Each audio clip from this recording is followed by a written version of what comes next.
मोदी को लगता है कि दबाव बढ़ रहा है तो फिर वो उस दरबार में हाजिर होने में देर नहीं करते। और शायद इसीलिए आज 10 साल में पहली बार मिस्टर मोदी आरएसएस के मुख्यालय नागपुर पहुंचे और मोहन भागवत के दरबार में पेश हुए, हाजिर हुए। आप कह सकते हैं कि एक तरह का नरेंद्र का सरेंडर ही था। अब दोस्तों, आपका सवाल बड़ा लाजमी है। आप कहेंगे कि साहब ऐसा कौन सा तो वक्फ बिल पूरी तरह से पास हो चुका है, लेकिन उसके बाद मोदी जी की नींद क्यों उड़ी हुई है? वहीं पर सवाल यह भी पूछा जा रहा है कि मोदी ने आखिर सरेंडर क्यों कर दिया? मोदी की विदाई का वक्त पूरी तरह से तय हो चुका है। जो अभी तक 15 साल के अंदर नहीं हुआ था दोस्तों, वो अब प्रधानमंत्री नरेंद्र मोदी जी ने कर डाला और जाकर अपने आप को सरेंडर भी कर दिया। तो क्या कुछ हुआ है नागपुर के अंदर? हमारे साथ वरिष्ठ पत्रकार मौजूद हैं, दीपक शर्मा। आप उनकी इस रिपोर्ट को देखिए। नमस्कार, मैं दीपक शर्मा, मेरे यूट्यूब मंच पर आपका स्वागत है। दोस्तों, जब प्रेशर ज़्यादा होता है, दबाव ज़्यादा होता है, तो 100 में से 99 नेता, 99 लीडर्स सिचुएशन देखकर झुक जाते हैं, प्रेशर में आ जाते हैं।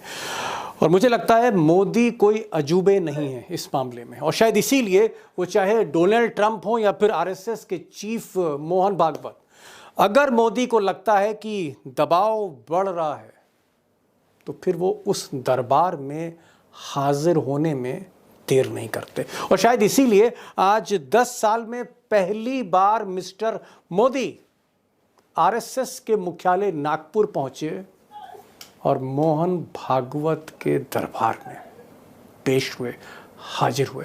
आप कह सकते हैं कि एक तरह का नरेंद्र का सरेंडर ही था। अब दोस्तों, आपका सवाल बड़ा लाजमी है। आप कहेंगे कि साहब ऐसा कौन सा प्रेशर था, ऐसा कौन सा दबाव था कि मोदी जी को 10-11 साल में पहली बार दिल्ली से उड़कर नागपुर पहुंचना पड़ा और आरएसएस के मुख्यालय में हाजिरी देना पड़ी, भागवत के सामने पेश होना पड़ गया। हालांकि बहाना जो मोदी जी ने चुना वो एक अस्पताल था, एक आई हॉस्पिटल का शिलान्यास था, लेकिन असली हकीकत यह है, जो मैंने पहले भी कही, कि मोदी जी कहीं ना कहीं भागवत के आगे पूरी तरह से सरेंडर हो गए। अब इसके कई कारण हैं, एक कारण नहीं है कि जो इन्होंने सरेंडर किया, कई कारण हैं। और मेरी आपसे सिर्फ इतनी सी गुजारिश है कि हर कारण को गौर से सुनिएगा, पिक्चर सारी क्लियर हो जाएगी। अब दोस्तों, जो सबसे बड़ा कारण है जहां मोदी जी एक तरह से आप कह सकते हैं मोहन भागवत के साथ सुलह करने पहुंचे या संबंधों को ठीक करने पहुंचे, उसका जो मेन रीज़न है वो ये है कि 4-5 महीने बाद सितंबर में मोदी जी 75 बरस के पूरे हो रहे हैं। और आरएसएस में एक लॉबी है जो गुजरात लॉबी के अगेंस्ट है, मोदी शाह इनके एक मुखालिफ है। वो चाहती है कि जिस तरह से बाकी बीजेपी के नेता, चाहे वो लाल कृष्ण आडवाणी हो या मुरली मनोहर जोशी हो या फिर शांता कुमार हो या यशवंत सिन्हा हो या अरुण शौरी हो या येदुरप्पा हो या कलराज मिश्रा हो, कल्याण सिंह हो, लंबी लिस्ट है। ये जो 75+ नेता थे, एक एक करके रिटायर किए गए एक्टिव पॉलिटिक्स से। इसी तरह से यानी वो अपने पद पर थे, उसी वक्त उनको रिटायर किया गया। ये सुनिएगा, लागू होनी चाहिए। अब ये जो लॉबी है, ये प्रेशर मोहन भागवत और नंबर 2 जो आरएसएस के दत्तात्रेय हॉस्पिटल, इन पर ये प्रेशर डाल रही है। 4-5 महीने बचे हैं, तो कहीं ना कहीं आप कह सकते हैं कि मोदी ने एक बहाना ढूंढा इस आई हॉस्पिटल का शिलान्यास का। और कहने वाले ये भी कहते हैं कि कहीं ना कहीं दत्तात्रेय हॉस्पिटल ने ही मोहन भागवत को कन्विंस किया और ये इनवाइट भेजा, इनविटेशन मोदी को आया। तो एक तरह से जो संबंध ठीक करने की वजह है वो ये है कि मोदी जी एक्सटेंशन चाहते हैं, मोदी जी कुर्सी छोड़ना चाहते नहीं। यानी आप यूँ मान लीजिए कि सितंबर के बाद भी मोदी रहेंगे, हो सकता है 2029 के बाद भी कोशिश करेंगे, वो मैं आगे बताऊंगा आपको। अब कारण नंबर 2, और कारण नंबर 2 दरअसल बीजेपी की सबसे टॉप पोजीशन है। बीजेपी के नेशनल प्रेसिडेंट की जो कुर्सी है उसको लेकर टकराव है गुजरात लॉबी और आरएसएस के बीच में। अब मोदी और शाह चाहते हैं कि उनकी पसंद का नेता वो बीजेपी का अध्यक्ष बने, राष्ट्रीय अध्यक्ष बने, सो दैट सरकार और संगठन दोनों की चाबी अमित शाह और मोदी के पास हो। ये बहुत सिंपल स्ट्रेट रीज़न है। इसलिए वो नड्डा को बार बार एक्सटेंशन दे रहे हैं और उधर मोहन भागवत कह रहे हैं कि भाई अध्यक्ष बदलिए। अब अध्यक्ष पर एक सहमति नहीं बन पा रही। आरएसएस चाहता है कि एक ऐसा अध्यक्ष हो जो दक्षिण भारत, उत्तर भारत, पूरब, पश्चिम सबको साथ लेके चले और कम से कम गुजरात लॉबी की पसंद ना हो, वो पसंद एक तटस्थ हो। ये आरएसएस चाहता है चेक एंड बैलेंस करना। जिस तरह से नितिन गडकरी को बनाकर लाल कृष्ण आडवाणी को बैलेंस किया आरएसएस ने, इसी तरह से अमित शाह और मोदी को बैलेंस करना चाहता है आरएसएस। और मोदी जी को लगता है कि अगर संघ की पसंद का आदमी इस कुर्सी पर बैठ गया तो फिर आडवाणी जैसा हाल ना हो जाए, ये एक उनको दुविधा है। तो कहीं ना कहीं आज की जो मुलाकात थी उसमें ये जो सवाल था कि बीजेपी का अध्यक्ष कौन होगा, इसमें एक सहमति मोदी और भागवत में बनती दिख रही है।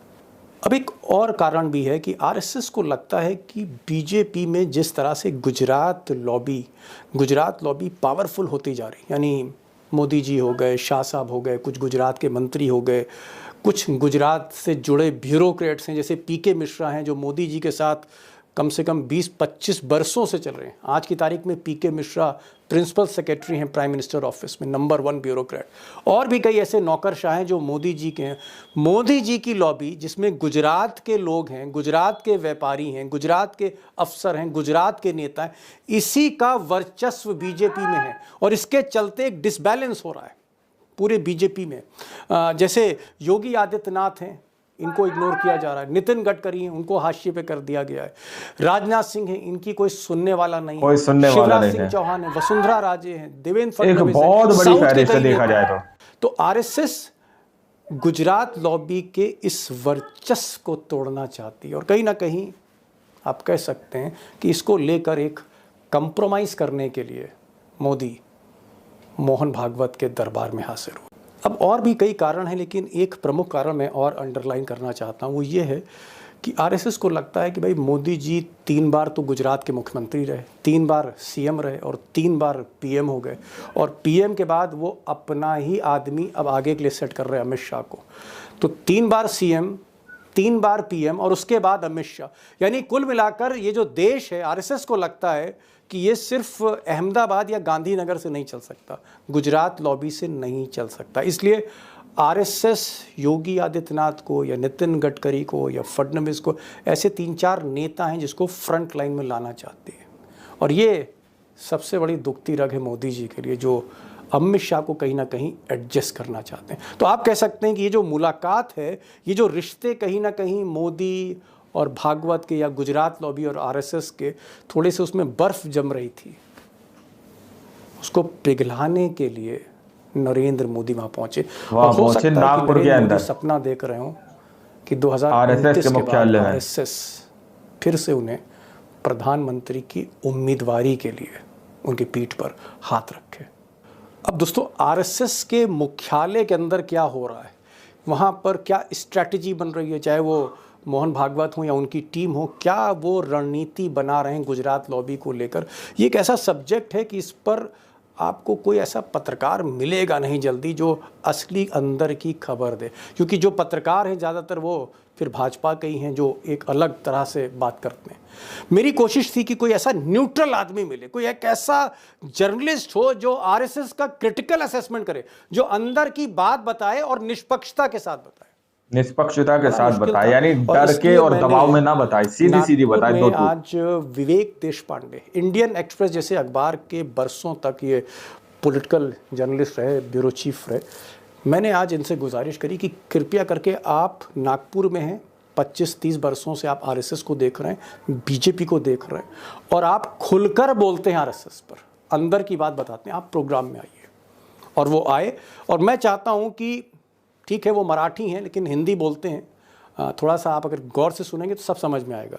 आप विवेक देशपांडे को सुनिए, पिक्चर पूरी तरह से साफ होगी कि होने क्या जा रहा है और मोदी ने सरेंडर अगर किया तो क्यों किया। सवाल मेरा ये है कि कहाँ तो मोदी जी नागपुर गए, आरएसएस के मुख्यालय नहीं गए, पहली बार वो मुख्यालय पहुंच रहे हैं, एक ऐसे बरस में पहुंच रहे हैं जब वो कुछ महीने बाद 75 बरस के हो रहे हैं पूरे और 75 तमाम साल जगह के होने सवाल जा उठ रहे रहे हैं हैं। और आरएसएस के कई नेता इस तरह की सुगबुगाहट कर रहे हैं कि भाई मोदी रिटायर होंगे और उनकी जगह कोई यंग ब्लड आएगा। ऐसा तो नहीं है। ये जो विवेक जी आज मुलाकात हुई है मोहन भागवत के साथ, आरएसएस मुख्यालय गए हैं, अपने संबंधों को ठीक करने गए हैं। और अगर मैं सीधा सवाल कर दूं, क्या मोदी जी कुछ महीने बाद यानी सितंबर में जब वो 75 साल के पूरे हो जाएंगे, वो प्रधानमंत्री बने रहेंगे और उन्हें आज मोहन भागवत का आशीर्वाद मिल चुका है? नहीं, मोहन भागवत जी का आशीर्वाद मिल चुका है या फिर संघ का सपोर्ट मिल चुका है, ये इन सवालों के जवाब हमको जैसे ही ये पूरा जो इनका प्रवास है, एसोसिएशन है, वो जैसे आगे बढ़ेगा 2029 तक पता चलेगा। आज तो नहीं बताया जा सकता, लेकिन ये कोशिश जरूर है नरेंद्र मोदी की कि वो देखिए वो 15 साल गुजरात के मुख्यमंत्री रहे, उसके बाद 15 साल वो भारत के प्रधानमंत्री बने रहेंगे 2029 तक।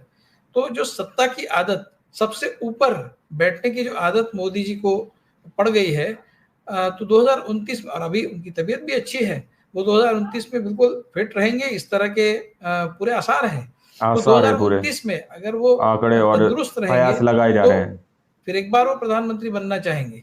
वो किसी भी लिहाज से आप तो आप लोगों ने इस वीडियो को शुरू से आखिर तक देखा। वीडियो के अंदर साफ तौर पर बात की गई है कि किस तरह से प्रधानमंत्री नरेंद्र मोदी जी आरएसएस के मुख्यालय के अंदर गए और चीफ मोहन भागवत जी से उनकी बातचीत भी हुई है। अब सवाल ये पूछा जा रहा है कि जिस तरह से पहले भी ये नियम लागू किए गए हैं काफी लोगों के ऊपर, एक लंबी फहरिस्त दीपक शर्मा ने यहां पर बताई है कि किस तरह से एक्टिव मूड पर जब वो उस पद पर मौजूद थे उसी वक्त उनका जो है इस्तीफा ले लिया गया और उनको पद छोड़ना पड़ा। तो क्या प्रधानमंत्री नरेंद्र मोदी जी भी पूरी तरह से यहां पर इस्तीफा दे देंगे? प्रधानमंत्री नरेंद्र मोदी जी अगले चंद महीनों के अंदर रिटायर होने जा रहे हैं, उनकी भी विदाई का वक्त हो चुका है। तो इस चीज को लेकर दोस्तों इस तरह से कहा जा रहा है कि मोदी जी ने जो है सरेंडर कर दिया। आरएसएस के मुख्यालय जाकर चीफ मोहन भागवत जी से उनकी मुलाकात हुई है, उनसे बातचीत हुई है। अब देखना ये वाकई में बहुत दिलचस्प होगा कि प्रधानमंत्री नरेंद्र मोदी जी जब 75 साल के हो जाएंगे तो क्या वाकई में वो अपने पद पर बरकरार रहेंगे या फिर उनको भी इस्तीफा देना पड़ेगा। तो ये कुछ बड़ी खबर सामने निकल कर आई थी नागपुर के अंदर से। आप लोगों ने इस पूरी रिपोर्ट को देखकर सुना, आप लोग इस रिपोर्ट के बारे में क्या सोचते हैं, क्या समझते हैं, अपनी राय कमेंट सेक्शन में जरूर दीजिएगा। मिलता अगली वीडियो में, जब तक के लिए जय हिंद, जय भारत।